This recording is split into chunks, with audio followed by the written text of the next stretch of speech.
Most Wes video try to explain his concept. However, he barely know the harmony, the scales. But you watch those videos, you nod, and you still cannot connect the fretboard as Wes did because they were talking about the same scale again. The real issue is not what did he play. The issue is how and why did he play them, even though he did not have full musical theory behind it. My name is Junon Choi, and I teach jazz guitar through melody first thinking at voice lead jazz guitar. I did not grow up inside the jazz culture, so when I met my mentor Richie Hart, I learned jazz like an outsider. Still, I'm South Korean. I'm still outsider. By listening hard, copying the lineage, and building the fretboard as a musical system, now I teach jazz guitar with that outsider's clarity, so you can stop collecting information and start playing real music. In this guide video, I am going to show you no one ever talked about before, Wes's left hand, how he is moving around on the fretboard. Not his thumb, not his tone. Like I said, without musical knowledge, theory, chord scale, etc., I always wondered how did he come up with what he did on the fretboard. Over the time, I have been playing, studying, and teaching jazz guitar. I could connect dots. So how he visualized the fretboard. And today, I will try to be as clear as possible. So if you watch this video until the end, you will start to see the fretboard differently. First, we need to clear about this. Wes's octave sound is iconic, but the octaves are not the point. The point is the diagonal logic behind the sound, the way the line travels so the music keeps moving while the harmony moves. This is not a Wes trick, it is fretboard map. So most guitarists learn in positions. You learn a shape, then another shape, and then after you learn everything, then you try to connect them under pressure. That is why your solo can sound correct and still feel disconnected. You are collecting options, not reducing decisions. A real mate does the opposite. It makes next move obvious. So reducing the decisions. So here is the diagonal map in one sentence. Eventually, Wes saw this fretboard in two stable structures moving diagonally. So your line stays musical across the whole neck. That's it. Now, let's define the two structure without over complicating it. The first is the Waistline. Do not think this is a lick. Think this is a structure. The Waistline is stable way to keep your line connected to the harmony without turning into a scale exercise. It gives you clear harmonic identity, a predictable diagonal pathway, and phrasing that does not collapse when chords move. So, everyone knows Wes idolized the Charlie Christian. And there is Stardust. I think there's a right Stardust Charlie Christian solo on the B flat 7 chord. Charlie Christian solo over D minor 7 flat 5. You see that? D minor 7 flat 5 over B flat 7. We know the Donald Lee, right? Charlie Parker. So the Donald Lee on the third measure, we have B flat 7. And let's see what Charlie Parker played on B flat 7. Okay? So when A flat 7, let me check the volume.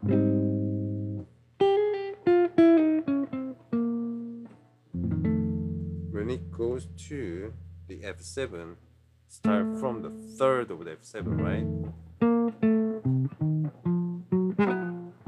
And then when B flat 7 happens from the third again,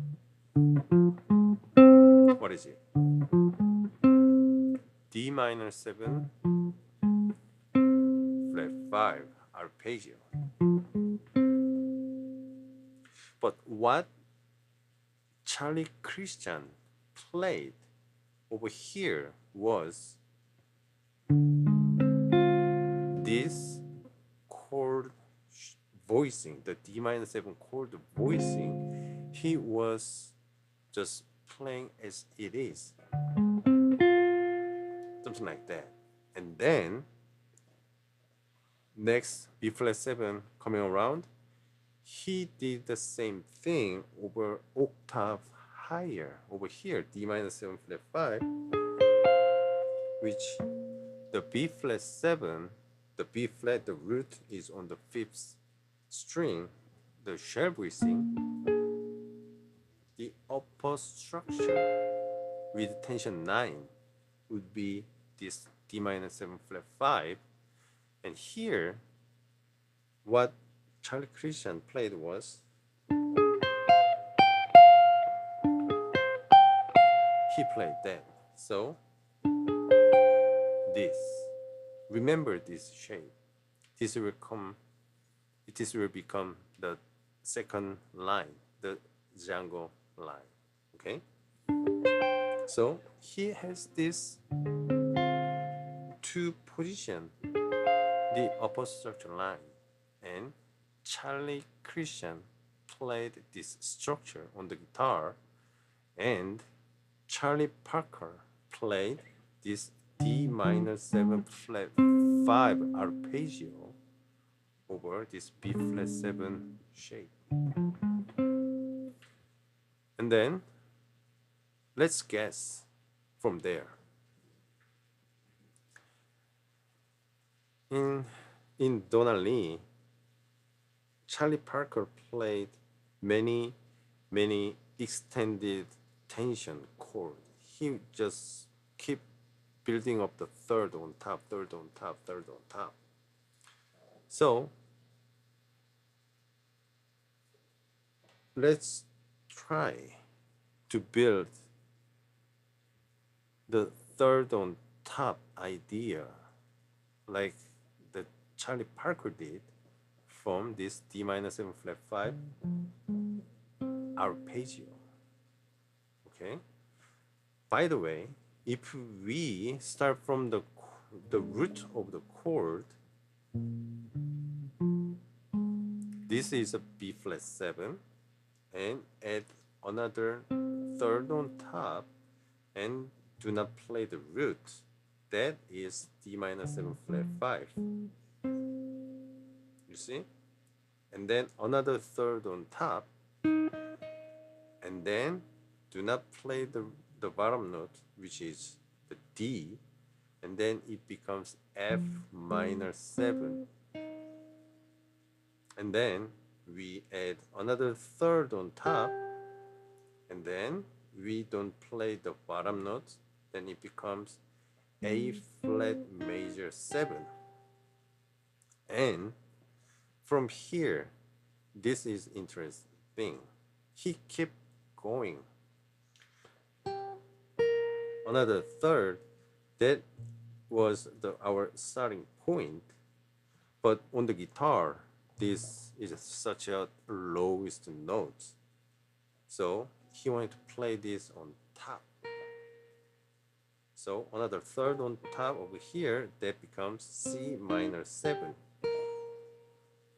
And then we have another. This notes is over here, D minor 7 flat 5, D is on top. Then what is the that line become? E flat major 7. And that everything probably from this the F notes, because the top note is D, so we don't really need to start from the D 2 octave below. So from F we have F minor 7, Dorian. You see, this is F minor 7, tension 9. This is tension 11, and then on top the tension 13, right? So that is, I think he came up with his own line. And here comes the octave. Why he went this way over here, A flat major 7, the G, why he coming up here, not here like every other player play on this structure? Why?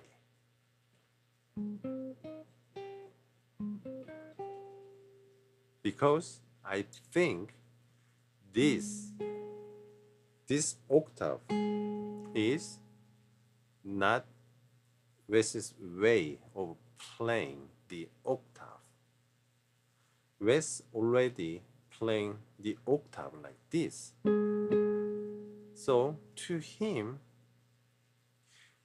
this note, the major 7th or half step below, they should be been playing over here. So to him, it is logical to go over here with that G note. So then he can go up extra note higher. Right? This is not his sound. And then by he could do that, he has this same structure in octave higher, like the Charlie Christian played this D minor 7 flat 5 over here and D minor 7 flat 5 over here. He could connect this 2 octave structure in the line. F minor 7 or A flat major 7, right? Once we come up over here, there's F right here. This is his 2 octave Wes Line.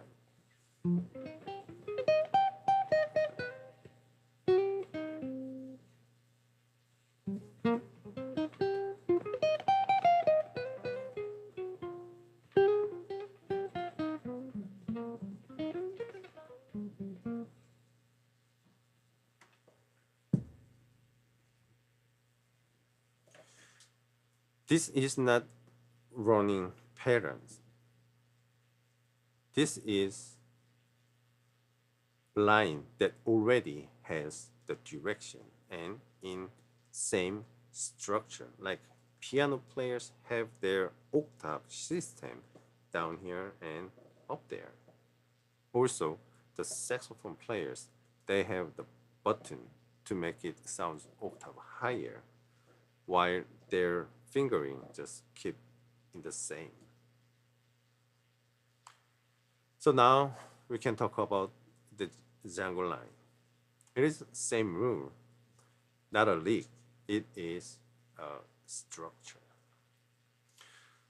So the Django line is another stable pathway, a different diagonal solution that keeps melody and harmony glued together. It gives you another register route, another stable identity, and a way to move across the neck without guessing. So, by him playing this two octave structure, this A flat major 7 and this A flat major 7, as I said before, this is D minor 7 flat 5, but this is the backbone, the structure behind this Django line. On the dominant chord, you can just one note voice leading down to the third of the seventh chord. Then it is a dominant chord, but as it is, this is the Django line. Like I said over here, the D minor 7 flat 5 is exact the upper structure over B flat 7, but as we go along on keep adding the third and third, this E flat in there, it becomes the sus sound or the two chord sound. Okay, so over here it sounds this two octave Django line. The Django line Hart, the gypsy jazz guitarist with two finger, he plays with just two finger very fast this line, right?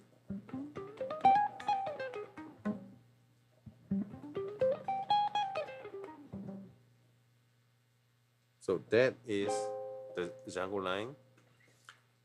Wes plays connect this two separate diagonal line. He connected.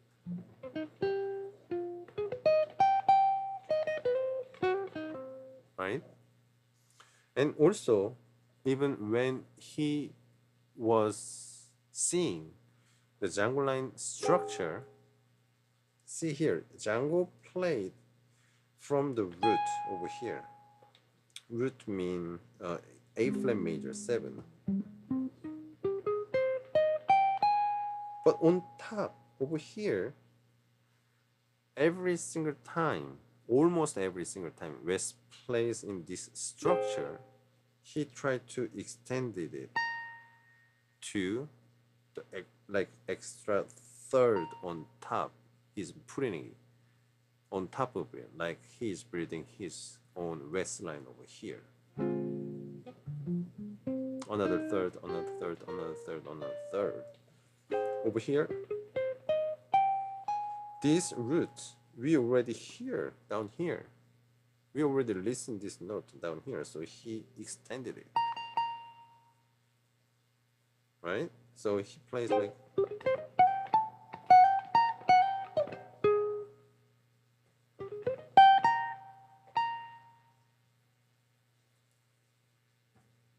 and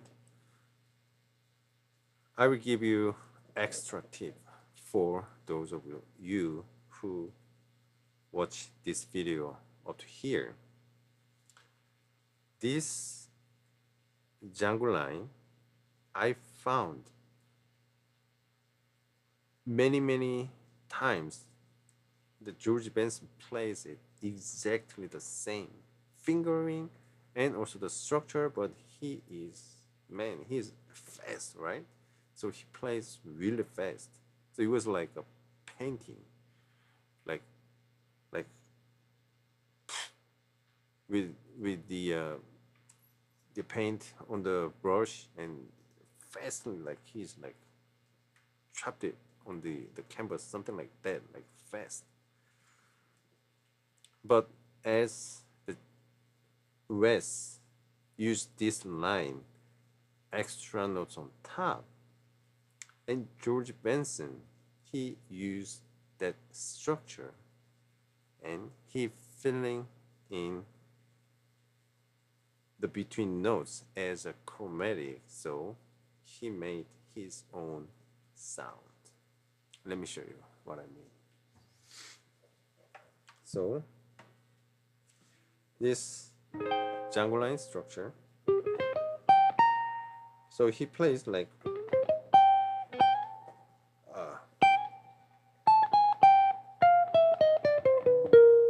and goes to this E flat major 7. It reserved there.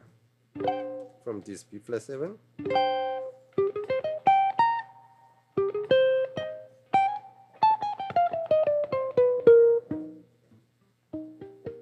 yeah, something like that. It will be much easy to see over here. Maybe we see like D7 going to the G major. On the D7, this Django line, George Benson would play. And then G major 7 over here.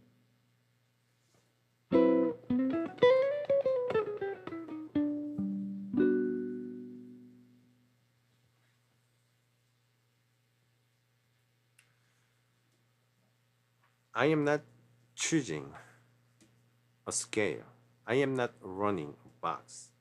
I am following a structure that already knows where it wants to go. This is why this works. Most jazz guitar education, multiple options, more modes, more substitutions, more patterns. But music does not get better with more options. I mean, with the life. I mean, our brain cannot like choose like infinite options. They will just burn our brain out. Reducing our options gives us more clear way to where to go. Then you can work out where you want to go with the same sound, but which way you go result into different pathway on the fretboard that will give you your own voice. That is how you build your own voice. Like Wes was starting his idol, his hero, Charlie Christian, and the music already happened before the Charlie Parker. He got it from there and he was trying to put it on the fretboard the way he wanted to hear. And George Benson, he already got so many benefits from Wes Montgomery. His structure, he followed them.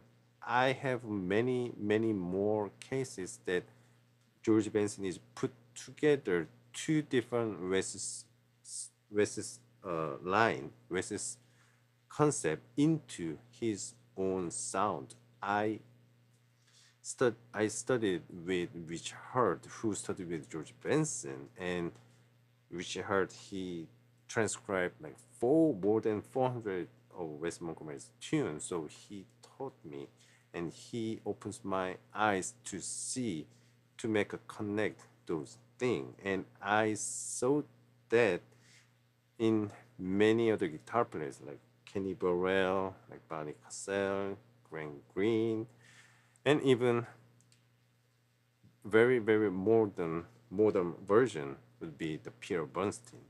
His voicing, his line, his concept is coming out from this school.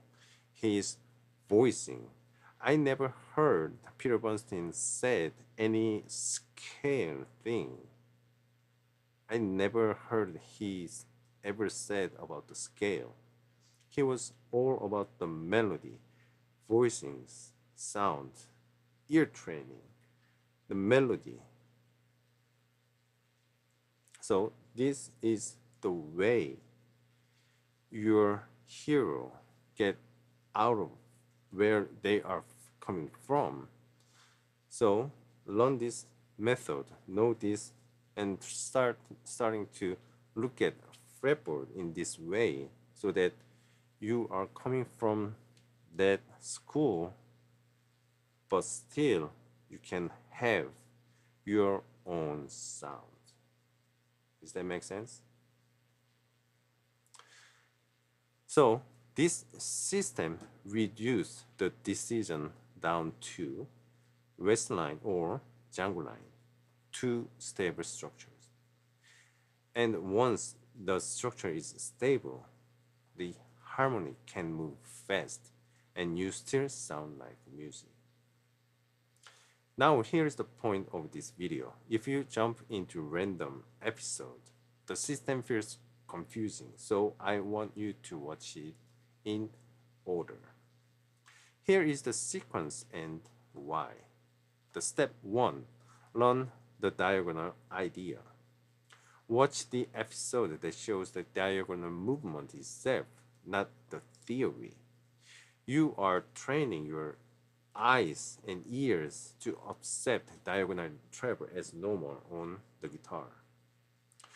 Step 2, learn the two structures. Then, learn Waistline and Django Line as structures, not licks. At this step, your job is make the sound stable, even slow. And the step 3, learn the other side, the completion. Then watch the episode that shows how the diagonal logic completes itself, so you are not stuck in one function or one direction. I will link the full playlist below, so start from the first video. Do not skip until the end of the playlist. As you watch, use the checklist. Do I hear the line stay connected even when harmony changes?